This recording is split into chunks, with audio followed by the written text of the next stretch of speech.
Las rivalidades en el wrestling son una de las partes más importantes de este deporte espectáculo, ya que es lo que la diferencia de otros deportes en los cuales sí existen rivalidades, sin embargo, no son tan especiales o al menos no te involucras tanto en ellas como si lo haces en el wrestling, ya que pueden tornarse demasiado personales o muy profundas incluso, ya que suelen contarse la historia del bueno y del malo, del bien contra el mal, o incluso llegan a contarse historias las cuales son más dramáticas que telenovela mexicana, pero que te mantienen inmerso dentro de la historia y te hacen querer ver la programación cada semana. Esto es lo importante de las rivalidades, ya que son un recurso el cual sin él realmente no existe el wrestling, no existe esa programación que te hace querer quedarte y ver aún más, que te hace conocer a estas personas más allá de solamente su habilidad dentro del ring, sino que te hace verlos de otras maneras. Muchas veces las rivalidades transforman a los personajes que vemos en la televisión. Muchas veces las rivalidades hacen que evolucionen o que incluso involucionen esos personajes, que pasen de ser los peores villanos a convertirse en los mayores héroes de la programación, e incluso que pasen cosas al contrario, que el mayor héroe se termine convirtiendo en la peor de las escorias debido a una rivalidad, debido a que se traicionó a sí mismo, a sus propios valores o a los fanáticos con tal de tener un objetivo, de obtenerlo, ya sea un título, ya sea vencer a alguien. Pueden ustedes imaginarse lo que quieran, pero siempre las rivalidades son lo que te mantiene pegado a la televisión, a la computadora, al iPad o donde chingados veas wrestling. Pero ese es el punto central. Sin embargo, hay algo bastante curioso en las rivalidades dependiendo en qué parte del mundo te encuentres, ya que las rivalidades en México, en Estados Unidos y en Japón son muy diferentes unas de otras. Y menciono estos tres países, ya que realmente estos tres países son la cuna del pro wrestling, ya que es donde más se practica y donde pues digamos que es más importante este deporte espectáculo dentro de la cultura de esos países. Porque realmente, pues en estos tres países son los donde es más famoso el wrestling, entonces pues por eso los menciono. Pero realmente también estos países definen muy bien pues los tres tipos de rivalidades que existen en el wrestling o las tres maneras de contarlas. Porque créanme, es realmente diferente cómo se cuenta una rivalidad o los temas que tocan en México y en Estados Unidos a pesar de ser vecinos. E incluso si nos vamos hasta Japón, las maneras, algunas cosas se parecen, pero en realidad siempre hay unas diferencias muy marcadas entre todas y cada una de ellas. Por eso es que este video se trata, o este podcast se trata sobre las rivalidades en el wrestling. ¿Cómo se definen? ¿Qué hace que cada uno de los países tenga su estilo? Y vamos a ver y dar no un veredicto, pero les voy a decir cuáles personalmente yo prefiero. Pero para eso vamos a conocerlas todas. Y de hecho vamos a empezar con mi país de origen, que es México. Y miren, les tengo que dar una pequeña crónica aquí. El wrestling, bueno, la lucha libre aquí en México no es un deporte tan respetado, al menos por la parte deportiva no es tan respetado como tal. Muchas personas dicen que el wrestling es un circo, que no tiene valor como tal como atletas y que en realidad pues todo es tan falso que realmente no se merece ningún tipo de respeto. Sin embargo, la realidad es que por parte de la cultura o al menos del performance, de la teatralidad que se tiene en el wrestling, en la lucha libre, la neta es que es muy respetado, ya que es parte integral de la cultura popular de México, de la República Mexicana, de los Estados Unidos mexicanos. Porque cada vez que tú piensas un extranjero, si tú estás viendo esto fuera de México, pues la neta es que usualmente cuando piensas en México, casi siempre la gente dice que se define con tequila, tacos, mariachi, lucha libre y ya. Usualmente es como el cliché o, pues sí, el cliché racista de el wrestling, bueno, de México, cuando piensan en México, piensan en eso, además de los cactus, ponchos, sombreros, ya se la saben, pero piensan en lucha libre. ¿Por qué? Porque es una parte integral. De verdad, a lo mejor en los pueblos más pequeños, por donde yo vivo, por ejemplo, el wrestling o la lucha libre no es tan popular. Sin embargo, ya cuando vas a ciudades más grandes como pueden ser Monterrey, Ciudad de México o Guadalajara, la verdad es que la cultura de la lucha libre está muchísimo más arraigada, ya que, como ustedes saben, aquí en México, la realidad es que, pues, la economía no es lo mejor. La economía no está muy bien y la gran mayoría de las personas en México son pobres o no tienen un nivel de vida, pues, de clase alta, ni siquiera a veces medio. Pero la neta es que, por ejemplo, ir a una función de lucha libre es barato, sobre todo porque en realidad no es como que nada más se presente en grandes arenas y en estadios y la lucha libre profesional y que solamente haya 3 empresas, ya que aquí en México, pues, bueno, en realidad hay 2 empresas fuertes porque Lucha Elite ya desapareció prácticamente y ya no es importante. Pero aquí en México ya saben que el Consejo Mundial de Lucha Libre y la AAA, que curiosamente se llama Asistencia, Asesoría y Administración. Nada que ver con lucha ese nombre. Pero esas 2 son las empresas más grandes. Y si bien es cierto que sus boletos suelen ser un poquito más cariñosos, la neta es que no están tan caros o exorbitantes como cuando viene el WWE a México. Entonces, sí, no es tan caro. Porque en México, pues, la neta es que es el deporte del pueblo, porque sí, la neta es que, por ejemplo, ir a un partido de fútbol o de béisbol suele ser muy caro, pero en México no. Y como hay tantas promociones y como en realidad tampoco los luchadores aquí en México no son tan bien pagados, entonces tienen que presentarse en muchos otros eventos independientes con muchísimos otros tipos de promotores, donde los boletos suelen ser más baratos y por ende la gente tiende a tener sus propios ídolos, venir a sus arenas más pequeñas y tiene la posibilidad de verlos a pesar de no estarse presentando en específico con la empresa. Entonces, ¿por qué les doy todo este contexto? Porque quiero que comprendan que la lucha libre en México está muy arraigada, es muy dentro del país, dentro de su cultura popular. Incluso lo pueden ver, hay canciones, cumbias de todo tipo acerca de la lucha libre profesional. En las calles de la Ciudad de México está infestada de grafitis de lucha libre, hay negocios, restaurantes con temática de lucha libre. Entonces, sí, la lucha libre es muy importante en México. Por eso, usualmente las rivalidades en México son muy importantes. Y algo que es muy importante aquí en México y en nuestra cultura es la familia o los legados familiares. Aquí en México la familia es importantísima, a tal grado que son muy grandes, tienden a ser muy grandes las familias. ¿Por qué? Porque no solamente se considera importante la familia nuclear, que es papá, mamá e hijos, sino que toda la familia es importante, tanto primos, tíos y abuelos. Son muy importantes a diferencia de otros países, incluso latinoamericanos, en los cuales pues ya a partir de que sale de la familia nuclear, ese familiar ya no es tan importante. Entonces, imagínense, es tan importante la familia en México que la lucha libre refleja esa importancia. ¿Por qué? Porque lo que sucede es que la lucha libre profesional, cuando se trata de las rivalidades, en México se tratan mucho de los legados familiares, ya lo dije, pero esos legados familiares suelen venir de que aquí en México pasa algo muy raro. Los personajes se heredan. Sí, los personajes de los luchadores llegan a heredarse para crear un nuevo Junior, un nuevo tal, un nuevo lo que sea, ¿saben? Entonces, ¿qué es lo que sucede? Usualmente, por ejemplo, aquí en México uno de los luchadores, o si no el que es el luchador más importante o más popular que haya existido, es El Santo. El Santo es uno de los luchadores más famosos de México e incluso internacionalmente es muy conocido sobre todo por sus películas.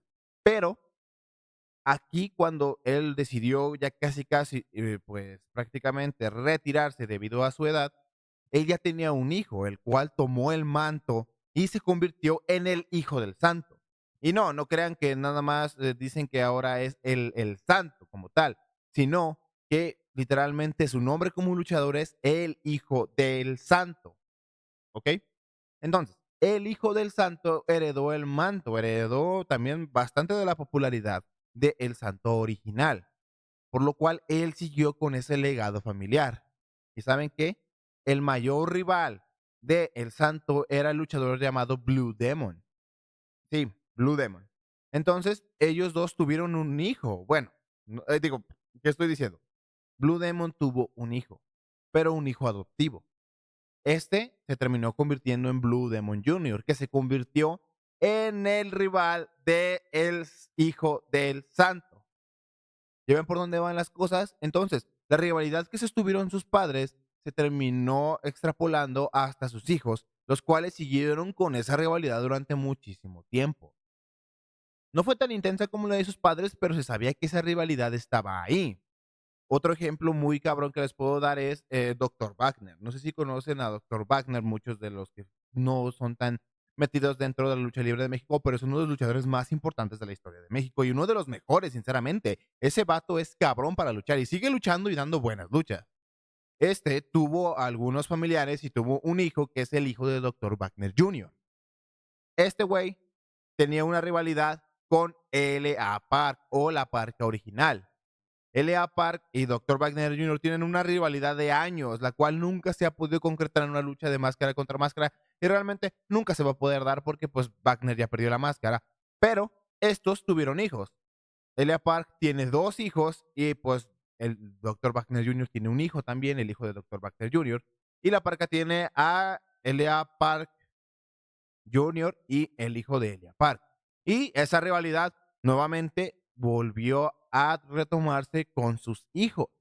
Entonces, por ahí por donde van los putazos en las rivalidades aquí en México. Las rivalidades son muy familiares, sobre todo por los legados que se tratan de defender. Muchas veces los hijos suelen no dar la talla y se quedan muy en la sombra de sus padres, pero cuando los hijos ahora sí de verdad despuntan y ellos mismos pues logran destacar, la verdad es que estas rivalidades se vuelven aún más personales.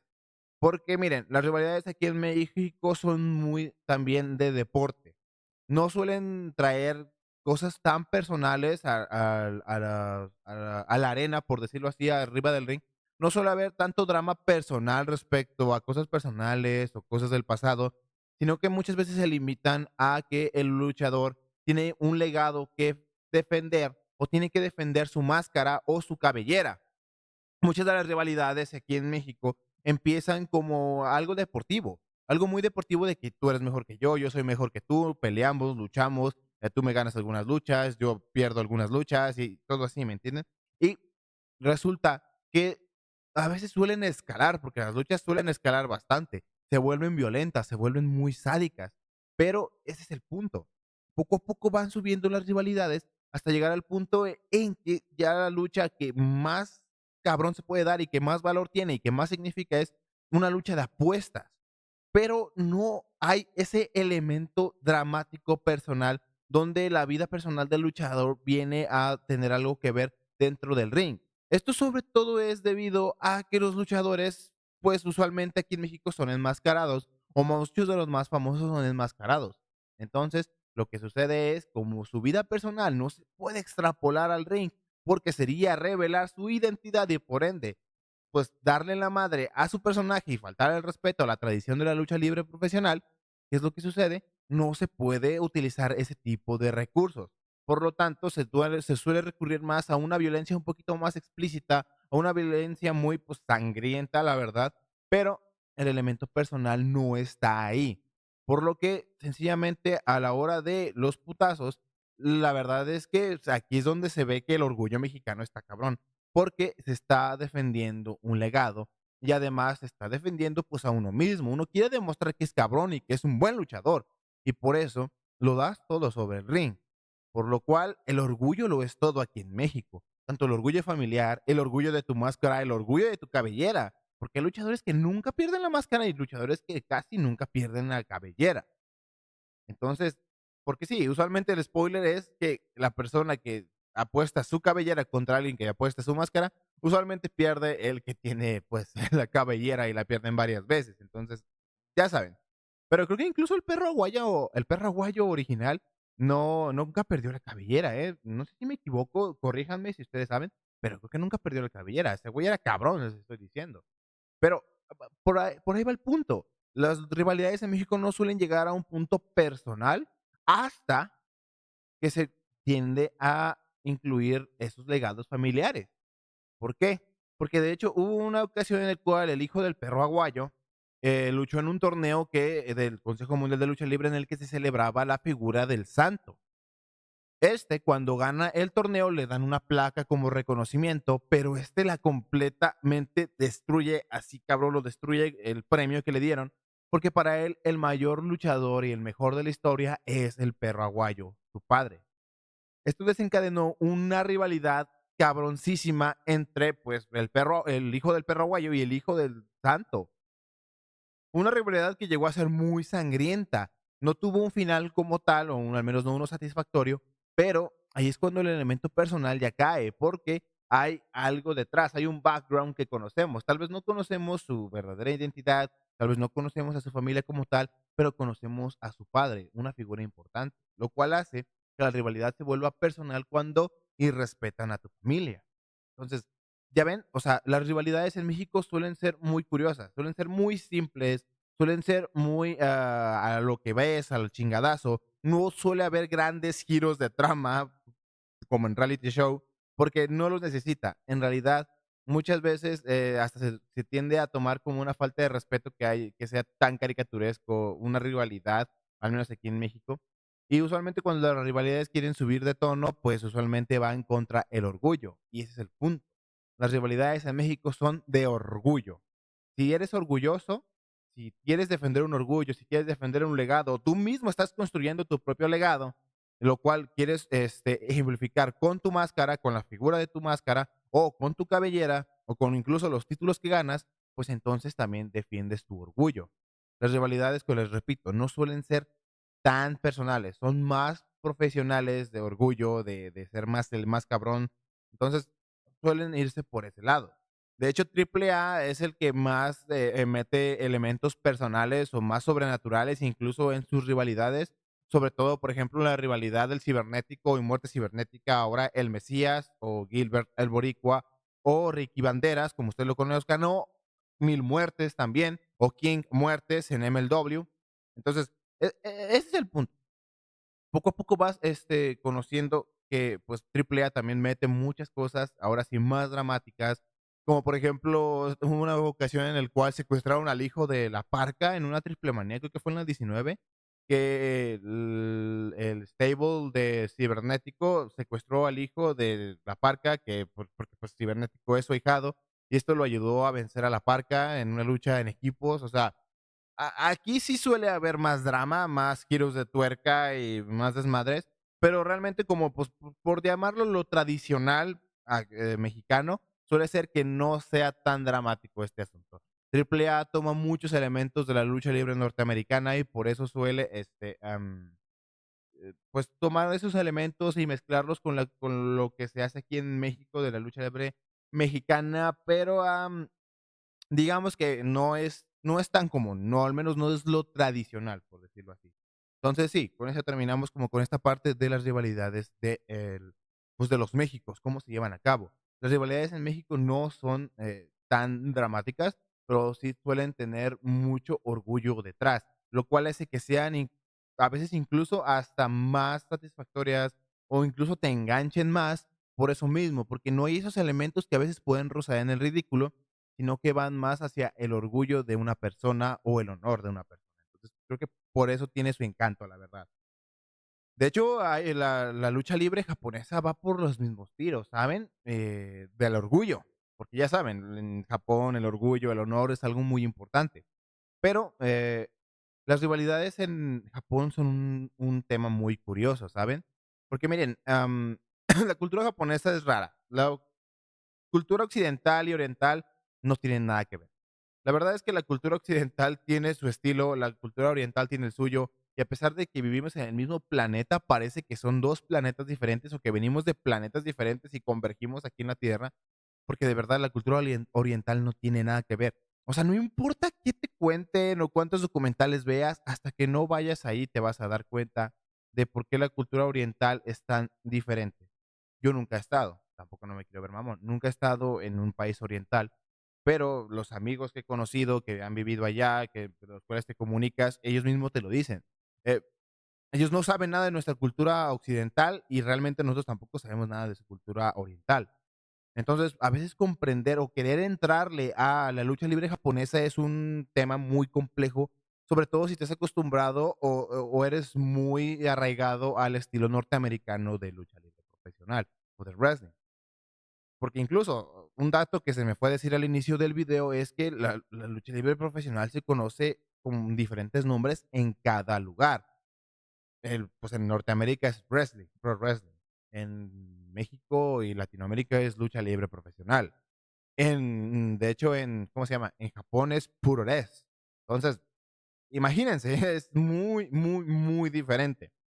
Entonces, el punto. Si tú quieres entrarle a la cultura japonesa, sobre todo en el aspecto del wrestling específicamente, tienes que tener la mente muy abierta, ya que hay esta creencia de que solamente en Estados Unidos se cuentan historias, que en los demás países no, o al menos que en Japón no hay historias y que solamente se programan luchas porque sí y ya, y que no hay ningún tipo de historia, no hay storytelling y ya, y que pues no hay como esas como que no hay esos elementos del pro wrestling que lo hacen único, lo cual es una completa mentira y es de personas que realmente nunca han visto wrestling japonés.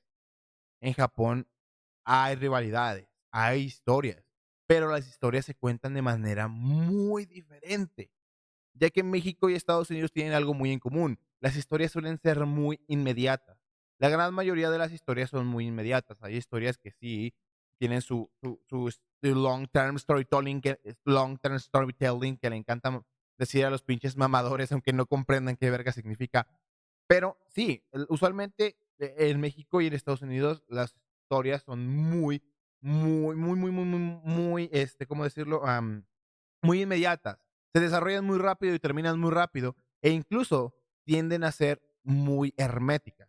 Por ejemplo, si dos güeyes están en una rivalidad, realmente rara vez se suele combinar esa rivalidad o se suele cruzar esa rivalidad con otra rivalidad de otros dos cabrones o de un equipo o lo que sea. O sea, realmente las rivalidades suelen ser tan herméticas que muchas veces se olvida de lo que pasa. Y a veces pasa que dos personas se odian a morir y de repente a los meses ya están creando un tag team ellos dos juntos porque resulta que juntos son más poderosos y la chingada a pesar de que se trataron de matar. Ustedes saben de qué estoy hablando. Ustedes saben de quién hablo. Pero ese es el gran punto de todo esto, ¿saben? Porque las rivalidades, como les digo, en Norteamérica, porque México es Norteamérica, suelen ser muy, muy herméticas, suelen ser muy inmediatas, pero en Japón no. En Japón una historia puede durar años para desarrollarse, años, años. Y a veces las rivalidades convergen y se desarrollan al mismo tiempo. Muchas veces, por ejemplo, Kazuchika Okada tenía una rivalidad con Kenny Omega, pero al mismo tiempo ya tenía una rivalidad de años con Kota Ibushi y Hiroshi Tanahashi. Y esas rivalidades nunca se pausan. No se pausan como tal, como por ejemplo que en las rivalidades en Norteamérica, que durante un periodo de tiempo alrededor de 3, 4 meses una rivalidad está y de repente termina y es como que si ya pasó, ya no hay rivalidad y usualmente se vuelven a enfrentar otra vez y si hay referencias a que hubo pues algún tipo de roce o lo que sea o algún tipo de odio, pero de ahí en más no se siente como que existió una rivalidad como tal, ¿saben? Y eso es bastante molesto y extraño, e incluso a veces sí dices: "Ay, no mames". O sea, hace tiempo se odiaban a muerte y ahora vuelven a tener una lucha y dan una lucha como normalita, o sea, como que no tiene mucho sentido, ¿sabes? Y en Japón, las historias tienes que poner atención porque casi todo se cuenta sobre el ring. Y en las conferencias de prensa que se dan después de cada uno de los eventos. Porque miren, por ejemplo, la rivalidad entre Hiroshi Tanahashi y Kazuchika Okada, que es la rivalidad más importante que se ha dado en Japón en los últimos años, fue una de la cual todo se contó sobre el ring. Y o al menos las partes más importantes. Todo se contó sobre el ring, ya que las promos que se dieron importantes fueron sobre el ring y pese a que hubo partes las cuales se dieron en conferencias de prensa, como por ejemplo cuando Gedo tomó bajo su ala a Kazuchika Okada frente a su lucha en New Beginning en el año de 2012 frente a Hiroshi Tanahashi, la neta es que todo se contaba en el cuadrilátero. ¿Por qué? Porque el aspecto de las promos en el wrestling japonés no es tan valorado. Si es valorado, obviamente, si eres bueno en las promos, pues no mames, te vuelves extremadamente popular en el país. Pero ese no es el asunto. El asunto es que usualmente los fanáticos de allá ya aprecian más tu trabajo sobre el ring que otra cosa. Y no tiene que ser un trabajo en el ring súper excelso de que no mames, eres el mayor técnico del mundo, no. Porque hay güeyes como Toru Yano que pues su chiste es que sean un luchador de comedia que hace trampas bastante ridículas, pero que se gana al público por eso mismo. porque es un hombre que su personaje o su performance, y lo mejor que lo puede hacer es haciendo trampas ridículas. Por ejemplo, hubo otro luchador que ahorita no les puedo decir el nombre porque pues les mentiría, la neta no me acuerdo, pero había un luchador, de hecho creo que incluso Cactus Jack luchó contra él en los años 80s, 90s contra él, y ese luchador era ovacionado a lo pendejo, o sea, de verdad era muy popular en Japón, pero perdía todas sus luchas. Y ese es el chiste. O sea, el chiste de ese güey era perder todas sus luchas, no era ganar. Entonces, imagínense, o sea, es bastante curioso cómo los japoneses pues ven el wrestling profesional, de que no solo se trata de ganar, sino dar lo mejor de ti en el espectáculo, en el cuadrilátero. Entonces, volviendo a la rivalidad de Hiroshi Tanahashi y Kazuchika Okada, todo se contó sobre el ring de tal manera en la cual se desarrollaron los personajes de ambos dependiendo de cómo reaccionaban en el ring o el tipo de lucha que daban. Por ejemplo, el primer combate fue muy bueno y usualmente a ese día se le llama el Rainmaker Shock. ¿Por qué? Porque nadie daba un peso por Kazuchika Okada. Todos pensaban que, pues sí, es nuevo, acaba de volver de su excursión por Estados Unidos y pues le van a dar una oportunidad a ver qué tal, qué tanto aprendió, cómo le fue, etcétera, y ver si de verdad tiene el nivel para más adelante ser campeón. Pero lo que sucedió fue que venció al hombre que salvó el Purores en Japón. Entonces venció a Hiroshi Tanahashi, venció al luchador más popular de la empresa en su segundo combate cuando regresó de su excursión como Young Lion. Entonces sorprendió a Hiroshi Tanahashi. El siguiente combate, Hiroshi Tanahashi estaba menos confiado y era muchísimo más metódico con Kazuchika Okada, lo cual hizo que ganara el combate y recuperara su título. Incluso hubo combates en los cuales, pues, llegó un punto en el cual Kazuchika Okada era tan superior a Hiroshi Tanahashi que el máximo babyface, el John Cena de Japón, tomó tácticas heel, hizo trampas, se aprovechaba de las distracciones de Kazuchika Okada e incluso fingía lesiones con tal de poder ganarle a Kazuchika. Imagínense. O sea, la historia se desarrolló todo sobre el ring y no se desarrolló con segmentos como tal, sino que se desarrollaba dependiendo de cómo luchaban, qué hacían, qué dejaban de hacer, qué no hacían, por qué eran más violentos, por qué eran más agresivos, por qué eran menos, por qué, o sea, las historias como se cuentan en Japón son muy simples, tienden a ser muy simples, pero cuando se llegan a complicar, usualmente es en cuestión de años. O sea, ¿a qué me refiero con esto? Por ejemplo, cuando Tetsuya Naito ganó el G1 Climax, creo que fue el año de 2013, sí, fue el G1 Climax 23. Él ganó ese G1 Climax, fue un gran G1 Climax. Era muy popular con su personaje de el Stardust Genius. Sí, era una estupidez. Era muy popular, pero prácticamente era la copia de Hiroshi Tanahashi. Eso hizo que la historia se complejizara más porque la gente no podía verlo como el reemplazo de Hiroshi Tanahashi.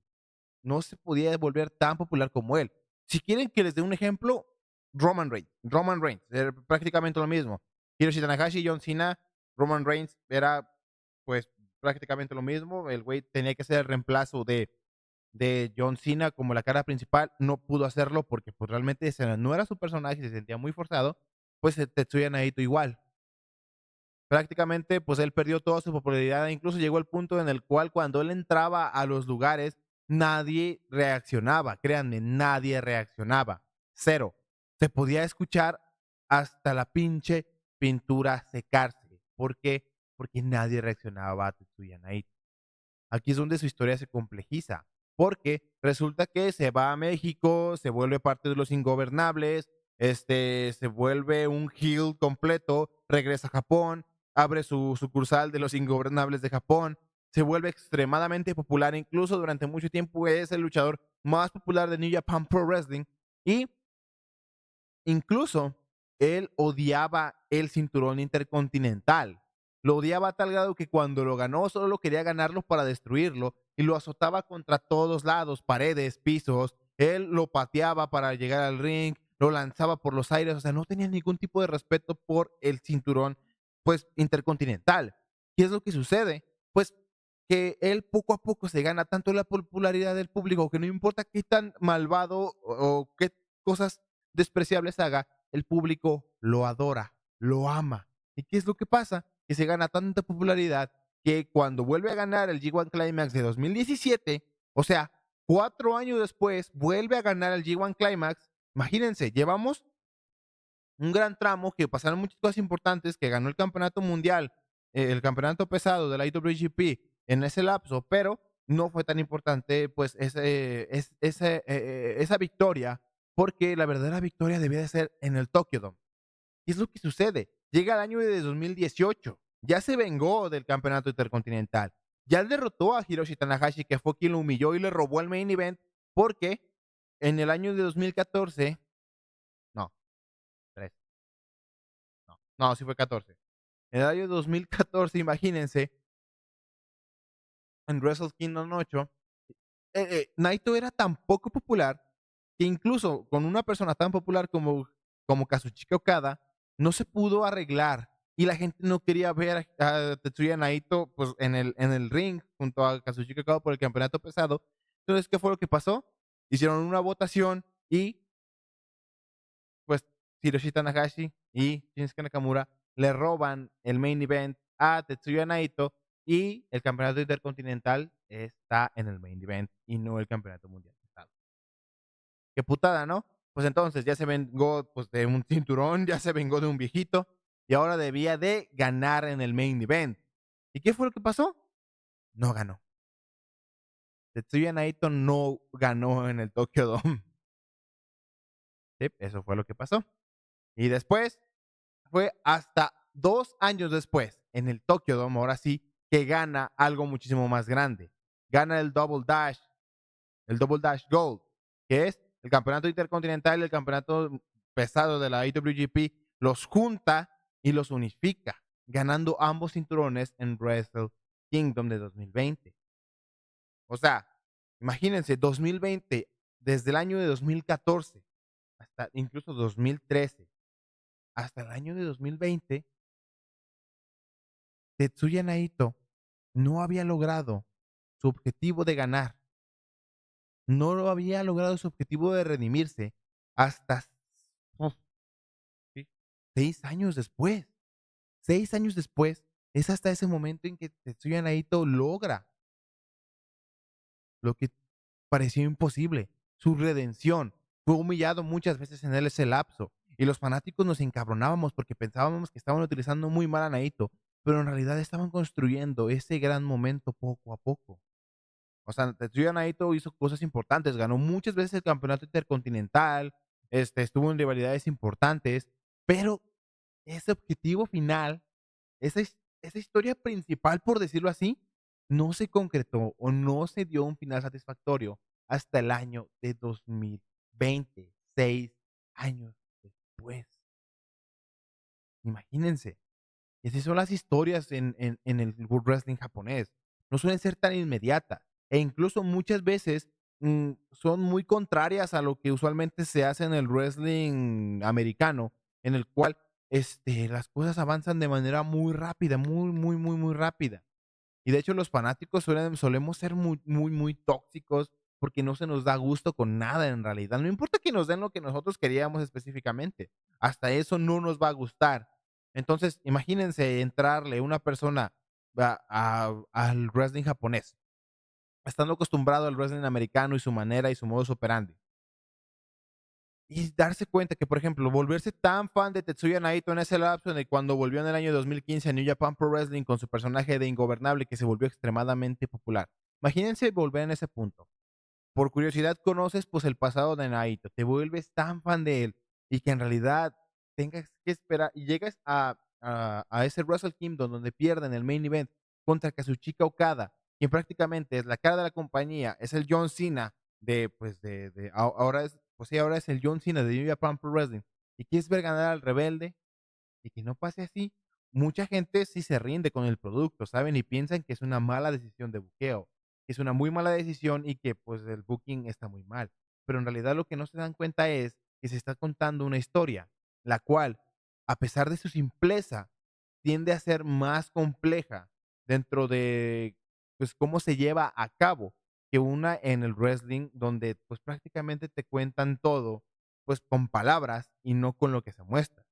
El wrestling japonés y sus historias es más de mostrar que de contar, es más de acciones que de palabras, es más de contar historias sobre el ring que historias frente al micrófono. Ese es el punto. La gran mayoría de los wrestlers en Japón, pues, no es que sean malos dando promos, realmente no. Solamente que no es un aspecto en el cual destaquen demasiado la mayoría de ellos. Porque incluso los fanáticos de allá quieren la acción en el ring más pulida que se pueda. Y pues, ¿qué es lo que les terminan dando? Porque esa es la cultura allá. Esa es la cultura del wrestling, cómo se consume. Son historias en las cuales los wrestlers, pues realmente no están interesados tanto en una carrera en Hollywood o en otros medios. Ellos son entrenados para ser wrestlers. Y el entrenamiento que les dan a ellos, créanme que no se parece en nada al que se les da, por ejemplo, en Estados Unidos. ¿Por qué? Porque literalmente ellos viven para ser wrestlers, para convertirse en wrestlers. Y pues, uf, no creo que quieran desperdiciar todo eso por un papel de mierda en una película horrible y de bajo presupuesto. Pero el punto es ese. Las historias en Japón suelen ser más de mostrar, más que de decir o hablar o contar. Por lo tanto, eh, creo que es una manera muy curiosa y es una manera en la cual es difícil entrarle. Y les hablé de New Japan Pro Wrestling y les podría hablar de les podría hablar de All Japan, de Noah, de Dragon Gate, que prácticamente siguen en realidad, e incluso DDT, siguen el mismo patrón. Todo se cuenta sobre el ring y se complementa con lo que se dice en pues, en las conferencias de prensa, pero como tal, lo importante es sobre el ring siempre. Y ahora, pasando al más común de todos, al que muchos conocemos, el que estamos acostumbrados todos, al wrestling americano. Y el wrestling americano, pues ustedes saben que se parece más a una telenovela que un programa deportivo. Sobre todo por cómo se hacen las cosas en la WWF. Porque miren, aquí les voy a dar otra pequeña crónica para los que no conocen esta parte de la historia del wrestling. Ah, el wrestling anteriormente, prácticamente, pues, se celebraba o el sistema era que era por territorios. Sí, territorios.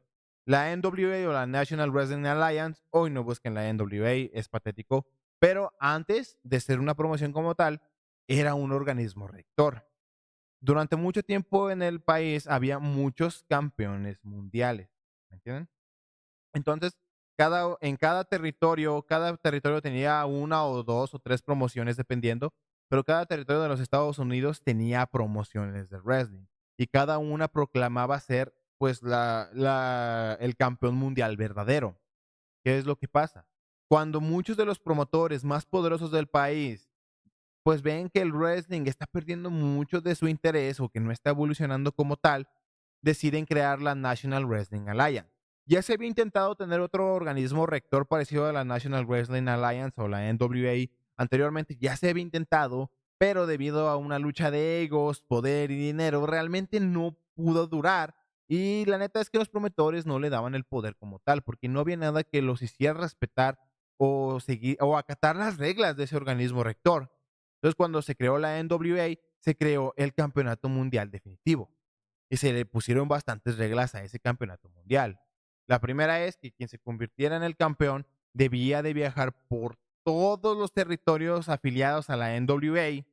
Sí, muchos pues promotores estaban afiliados al sistema de la NWA. Tenían sus propios nombres cada uno tenía su administración y todo, pero la NWA era su organismo rector, por lo cual reconocían su campeonato mundial.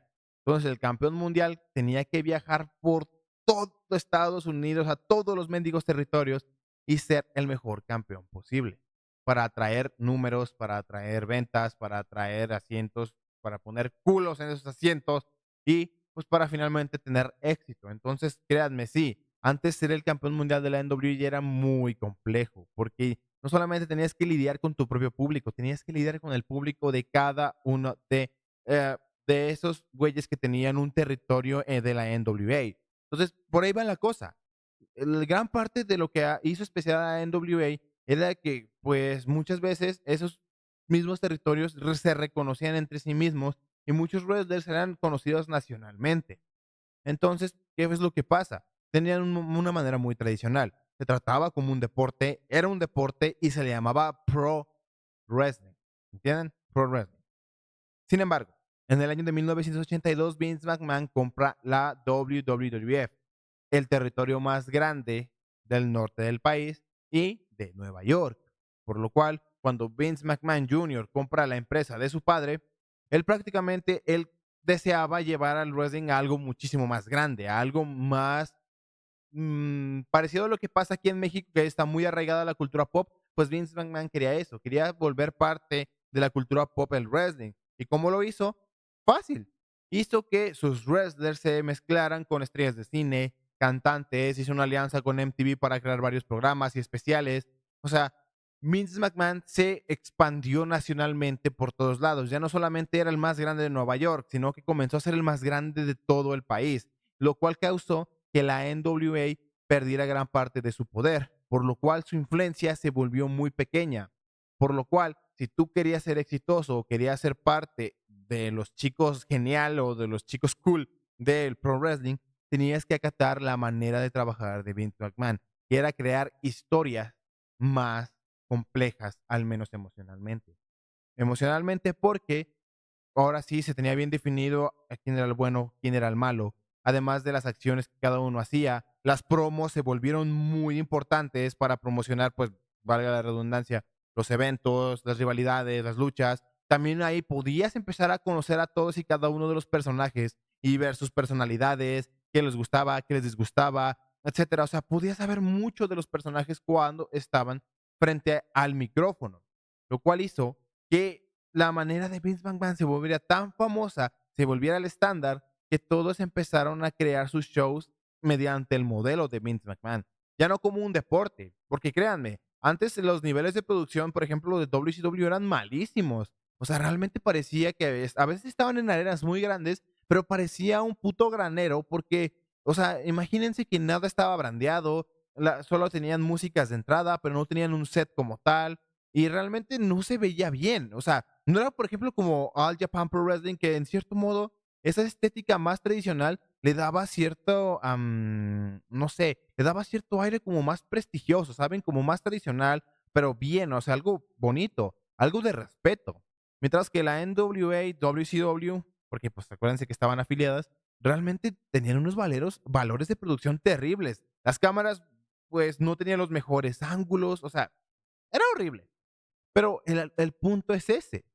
Abandonaron como las viejas usanzas que heredaron de la NWA y empezaron a desarrollar un programa en el cual se parecía más al Sports Entertainment que al Pro Wrestling, pues más tradicional o el que conocimos todos.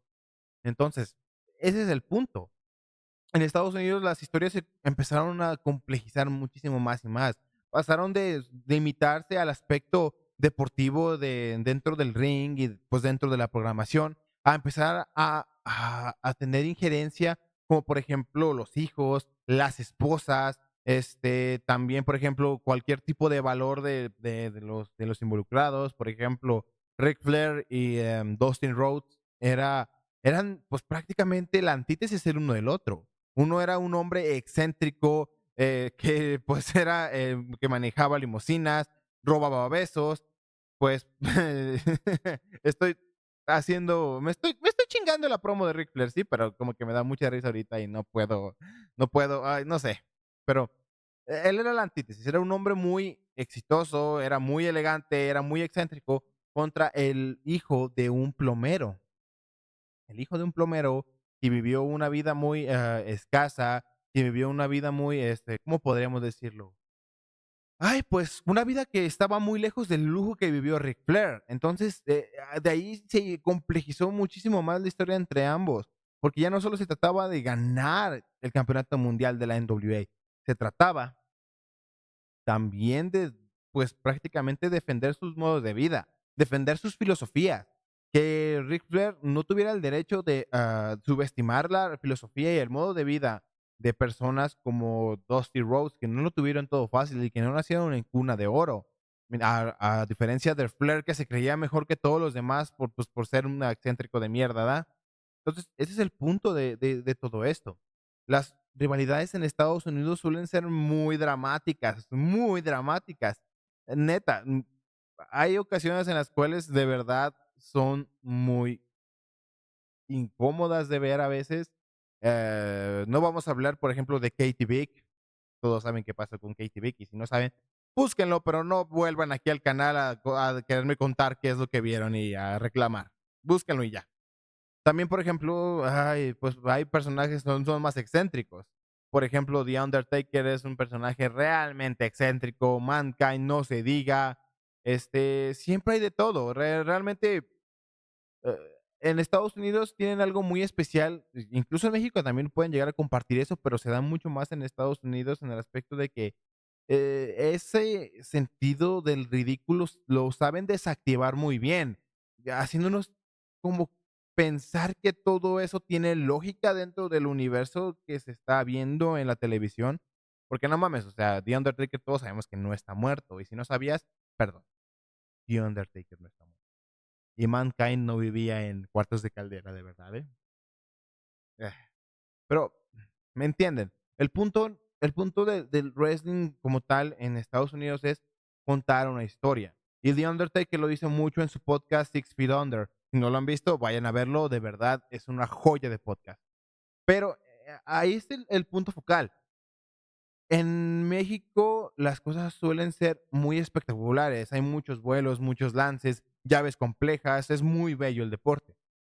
En Japón suele ser muy duro, muy aferrado al realismo de los golpes, el realismo de las heridas, todo. Mientras que en Estados Unidos todo se trata de la historia. The Undertaker hace mucho énfasis en esos pequeños momentos en los cuales no estás haciendo como un movimiento de lucha como tal, pero estás enfatizando algún sentimiento que siente tu personaje. Estás enfatizando esa frustración, estás enfatizando que te sientes confiado de que puedes ganar. O sea, lo importante en el wrestling profesional americano de Estados Unidos es que hay que contar una historia bien contada a veces atrae más, porque incluso, por ejemplo, la Attitude tenía historias muy malas, de verdad muy malas. La gran mayoría de las historias eran muy malas, pero por ejemplo, cuando había grandes historias que estaban involucrados Stone Cold, Triple H, The Rock, entre otros, las historias se lo hacían muy buenas, o en su mayoría solían ser buenas. Pero en el aspecto luchístico, la Attitude era una mierda y los combates duraban 5 minutos, menos de 5 minutos, 3 minutos, porque se concentraba más en la historia que estaban intentando contar. Ese es el punto de todo esto. El wrestling suele ser considerado como un deporte espectáculo, que es más espectáculo y en realidad sí lo es. Por lo cual, yo lo que pienso es que no es difícil entender el wrestling, pero sí es muy difícil apreciarlo como tal. De verdad, apreciar lo que están haciendo los performers dentro del ring. Y The Undertaker tiene mucha razón. Muchas veces no te quedas con los movimientos que ves, realmente a veces no te acuerdas del movimiento que hizo tal o cual luchador durante tal o cual lucha, sino que muchas veces te recuerdas más, pues esas caras de frustración o esos momentos donde hasta tú mismo te sentiste frustrado porque no llegó la tercera palmada o alguien interfirió o etcétera, ¿me entienden? O sea, muchas veces el wrestling de Estados Unidos, la historia es lo importante y se sacrifica la calidad en el ring con tal de contar la historia, con tal de mantenerte atrapado de esa manera. Por eso se concentran tanto en ese tipo de cosas. Por eso el aspecto creativo aquí sí es realmente importante, porque tienes que estar pensando en cómo avanzar la historia cada semana, que tenga sentido, que sea entretenido, que incluso te lo aprueben las cadenas de televisión en las cuales te presenta. El punto es ese, la historia es lo que realmente hace que el wrestling americano sea el wrestling americano y que funcione como tal y que pues lo aprecien como tal, porque eso es lo que ha hecho que los grandes momentos fluyan. La gran mayoría de grandes momentos que se te quedan en el corazón y que incluso si hacemos el ejercicio ahorita todos nosotros, ustedes que me están viendo, si de verdad se ponen a pensar, ustedes no se acuerdan de los movimientos como tal. Ni siquiera se acuerdan de una lucha completa, estoy seguro. Pero se acuerdan de esos momentos en los cuales tú conectaste con el personaje, con la persona que está arriba del ring. Por eso, por ejemplo, cuando Shawn Michaels y The Undertaker lucharon en WrestleMania 26, yo siempre recuerdo ese momento cuando Shawn se arrastra y se aferra a la vida y le da un bofetón a The Undertaker porque no se iba a rendir. Y eso es de lo que yo me acuerdo. No me acuerdo de todos los movimientos, no me acuerdo de todos y cada uno de los compases del combate, pero me acuerdo de esos momentos. También de la edición 25, cuando le están haciendo la cuenta afuera a Taker, también yo me pude identificar y es de lo que más me acuerdo de la cara de Shawn Michaels cuando Taker logra subir al ring. ¿Sí me entienden? Son esos momentos. Incluso mucho de la Hell in a Cell de WrestleMania 27 no me acuerdo de tantas cosas, pero sí me acuerdo de cómo Shawn Michaels trataba de ser un buen referee. También me acuerdo de cómo Triple H, pues cuando ya estaba acabado, con sus últimas fuerzas, hizo la seña de DX para decirle a The Undertaker que tal vez pueda ganar el combate, pero él no va a ser humillado. O sea, son esos pequeños momentos los que de verdad cuentan. Incluso, por ejemplo, si ustedes recuerdan la lucha entre Hulk Hogan y The Ultimate Warrior en WrestleMania, creo que fue WrestleMania 6, si ustedes de verdad se acuerdan de esa lucha, recordarán que esa lucha fue pensada o se creyó que era la lucha del año. Ustedes dirán, ¿Hogan y Warrior? Hogan y Warrior, putos. Ellos dos, pues, de verdad llevaron a cabo la lucha pues, del año debido a su gran conexión con el público. Incluso si nos vamos más adelante en WrestleMania 18, no mames, la lucha entre The Rock y Hulk Hogan no es una masterclass de técnica depurada y bien pulida sobre el ring, sino que es varios momentos con storytelling que te hacen brincar de tu asiento y que te hacen gritar por la energía que se siente. Incluso tantos años después, 22 años después, se siente un gran ambiente y hasta se te contagia. Te contagia la energía de esos dos, te contagia cómo ambos se ven fijamente al inicio del combate. Son esos momentos de los que te acuerdas en realidad. No te acuerdas de los movimientos tanto, te acuerdas mucho de los momentos que se ven, de esas interacciones entre ambos wrestlers. Entonces, sí, la historia es lo más importante en el wrestling americano. No hay nada más. Y realmente creo que eso es lo que ha hecho grande a este pues deporte dentro del país. Porque a todos les encanta el drama, les encanta el chisme, cabrones, no se hagan. Y por eso es que es tan popular la WWE, por eso ha logrado estar donde está, porque ha sabido contar historias que de verdad nos hacen identificarnos. Por ejemplo, la historia de Stone Cold Steve Austin es una muy curiosa porque es una fantasía de poder que nos hizo sentir que nosotros también podíamos agarrar a nuestro jefe y patearle la cabeza, romperle la cabeza, destruirlo cada que se meta con nosotros, porque Steve Austin era una fantasía de poder.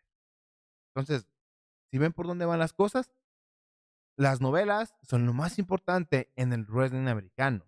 Por eso es que cada uno de los pues, tipos de rivalidades que vimos hoy son muy especiales.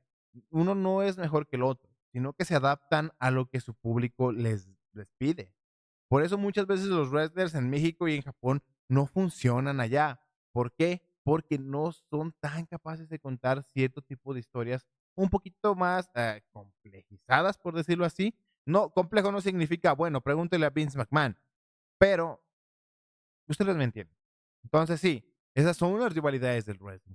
Esos son los tipos de rivalidades. Y les di una crónica de cada una de ellas y de contexto. Entonces, espero que les guste de verdad el episodio de este día.